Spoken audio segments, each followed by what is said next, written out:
বিএনপির সর্বোচ্চ নেতৃত্ব তার তৃণমূলকে সামলাতে পারছে না। দীর্ঘদিন থেকে আমরা এই পরিস্থিতি খেয়াল করেছি। সর্বোচ্চ নেতৃত্বের আন্তরিকতার প্রমাণ তারা অনেক ক্ষেত্রে দিয়েছেন, কিন্তু আসলে খুব বেশি ফলপ্রসূ হয়নি। এবং গতকাল একটা খবর আমাদের সামনে আসলো, একটা বিভৎস খবর। এবং এরকম ঘটনা যদি চলতে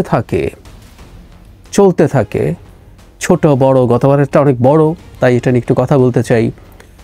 ছোট, খুব ছোট না, আসলে বাংলাদেশের মানদণ্ডে হয়তো আমাদের এক ধরনের গা সওয়া আছে বলে ছোট বলছি, কিন্তু ওগুলো ছোট ঘটনা না।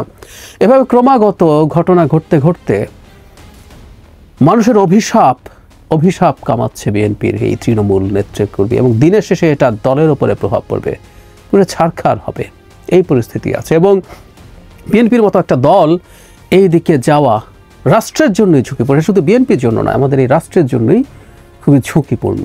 সেই প্রসঙ্গে আসবো। কেন বলছি কথাগুলো? নারায়ণগঞ্জে একটা ঘটনা ঘটেছে। এক ভদ্রলোক তার দোকান দখল করে বানানো বিএনপি কার্যালয়ে থেকে তাকে ভাড়া দেওয়া হচ্ছিল না, তিনি সে ভাড়া চাইতে গিয়েছিলেন। সে চাইতে যাওয়ার পর তাকে পিটিয়ে মেরে ফেলা হয়েছে। ঘটনা এরকম যে 3টা পাশাপাশি দোকান, এই রিপোর্টেই আছে, দখল করে বিএনপির কার্যালয় বানানো হয়েছে।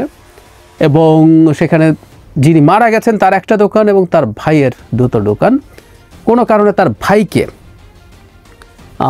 দেয়া হতো, মানে চাঁদা, মানে ভাড়া দেয়া হতো, কিন্তু যিনি হত্যাকাণ্ডের শিকার হয়েছেন মোহাম্মদ জাহাঙ্গীর, তাকে ভাড়া দেয়া হচ্ছিল না।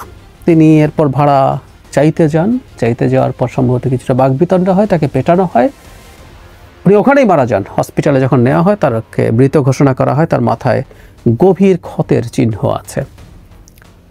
কোনো একটা জায়গায় দেখলাম এই রিপোর্টের মধ্যে যে কোনো একটা জায়গায় তাকে আবার বিএনপির একজন সদস্য হিসাবেও, কোনো একটা অঙ্গ সংগঠন বা সহযোগী সংগঠনের সদস্য হিসাবেও দেখানো আছে।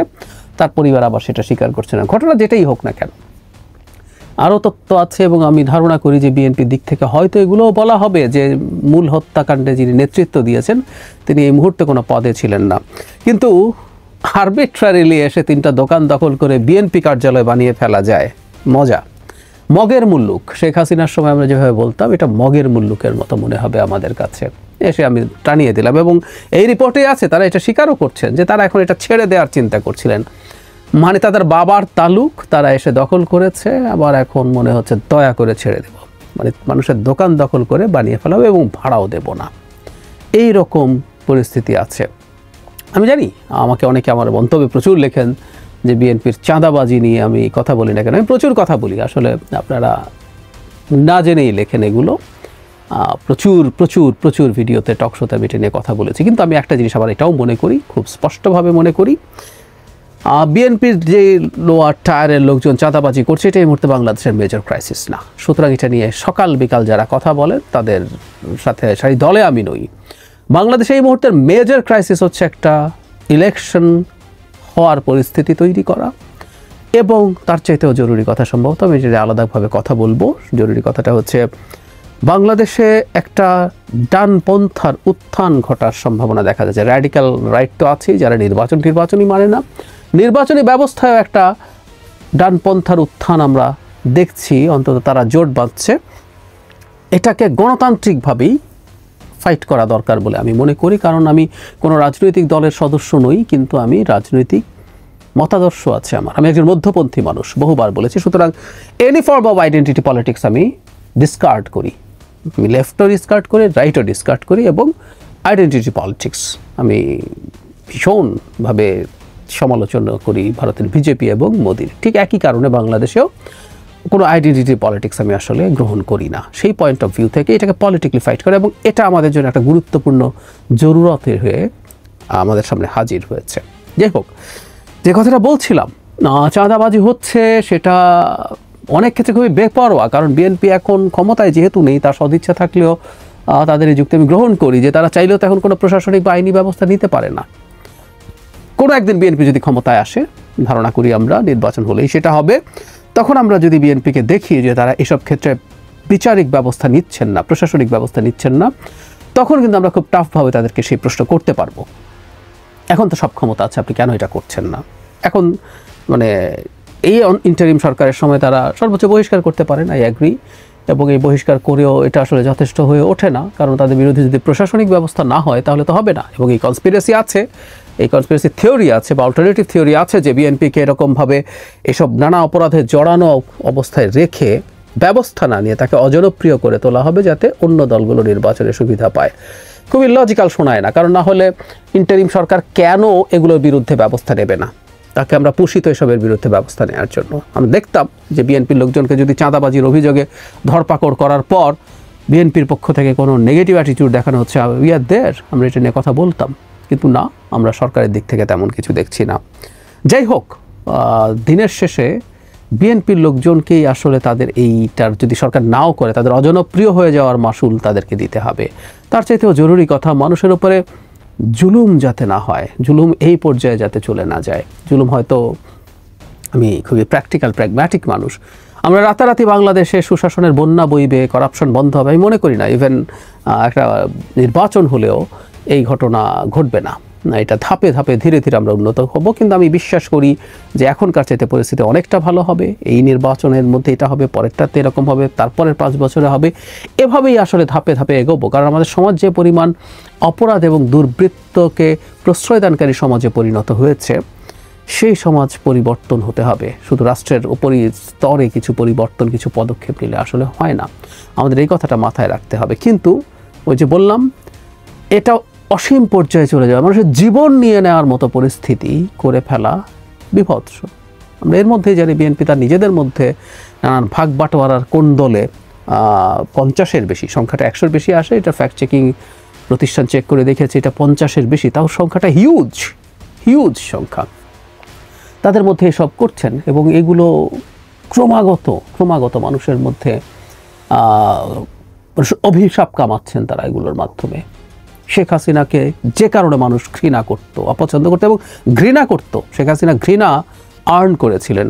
আমি দ্য প্রিন্সের এক্সাম্পল দিয়ে, ম্যাকিয়াভেলি দ্য প্রিন্সের এক্সাম্পল দিয়ে বলেছিলাম সেই বিখ্যাত উক্তি যে তুই যদি ভালোবাসা এবং ভয় দুটোই অর্জন করতে না পারো কারো, তাহলে অন্তত ভালোবাসার তুলনায় ভয়টা প্রেফার করো। কিন্তু ভয় এর মূল সমস্যা হচ্ছে এটা ঘৃণা তৈরি করে ফেলতে পারে, এবং প্রিন্সের জন্য ঘৃণার চাইতে ক্ষতিকর কিছু আর হতে পারে না। বিএনপি ঘৃণা তৈরি করছে কিনা খুব দ্রুত তাকে মনে রাখতে হবে, সে অভিশাপ কামাচ্ছে কিনা তাকে বুঝতে হবে, মনে রাখতে হবে। বিভিন্ন জায়গায় মানুষের বিভিন্ন রকম কষ্ট আছে, সংকট আছে। বিশেষ করে শেখ হাসিনা চলে যাবার পর ইনস্ট্যান্ট মেমোরিগুলো যেগুলো আছে, সে মানে বাস্তবে হোক, প্র্যাকটিক্যাল হোক, ইমপ্র্যাকটিক্যাল হোক, সেই স্বপ্নগুলো দেখেছিল যে এখন আমরা এগুলো থেকে অনেকটাই মুক্ত হব। কিন্তু না, সেগুলো যে পর্যায়ে গেছে সেগুলো হ্রাস টানতে হবে। বিএনপির মধ্য থেকে নিম্ন পর্যায়ের কর্মীদের মধ্যে ন্যূনতম কোনো রিয়েলাইজেশন এসছে বলে আমার মনে হয় না। এই মানুষগুলোই মজলুম ছিলেন, অত্যাচারিত হয়েছেন, তারাই এখন জালিম হয়ে উঠছেন। এই প্রবণতা থাকে, এই প্রবণতা যে থাকে না তা না, কিন্তু তারা সেই জায়গায় যদি প্রবণতার মধ্যে ঢুকে পড়েন, সেটা দিনের শেষে দলের জন্য ডিজাস্টার তৈরি করবে। আর আমি প্রায় বলি, শেখ হাসিনার সময় থেকে বাংলাদেশের ভাগ্যের সাথে বিএনপি খুব সিরিয়াসলি জড়িয়ে গেছে লম্বা সময়ের জন্য।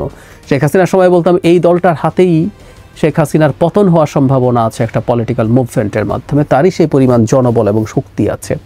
এখনও বলছি, বাংলাদেশের ডেমোক্রেটিক ট্রানজিশনের জন্য এখনই তাদেরকে সরকার যদি নির্বাচনে গড়িমসি করে, সেই ক্ষেত্রেও সরকারকে চাপ প্রয়োগ করার ক্ষমতা তাদের আছে। আর তারা তো ক্ষমতায় যাবে, এটা খুবই এক্সপেক্টেড। তারা যদি ক্ষমতায় যায়, তাহলে এই দলটা ভালো চলার উপরে ডিপেন্ড করবে আমাদের ভাগ্য কেমন থাকবে। আমাদের অন্য দলগুলো আরও শক্তিশালী হয়ে ওঠে যখন তারা বিএনপিকে চ্যালেঞ্জ করতে পারবে। সেই পর্যায়ে যাওয়ার আগে বেশ অনেকগুলো বছর আছে, এই সময়গুলোকেই বিএনপির হাতেই হয়তো এই দেশের দায়িত্ব থাকবে। সেটা যদি সত্য হয়ে থাকে, বিএনপিকে ভালো হতে হবে। বিএনপিকে মোটা দাগে, আমি এক্সপেক্ট করছি না বিএনপির কেউ চাঁদাবাজি করবে না, করবে। বিএনপির পর্যায়ে শক্তিশালী দল হলে অনেকেই করতো, এটা মোটামুটি নিশ্চিত থাকতে পারি আমরা।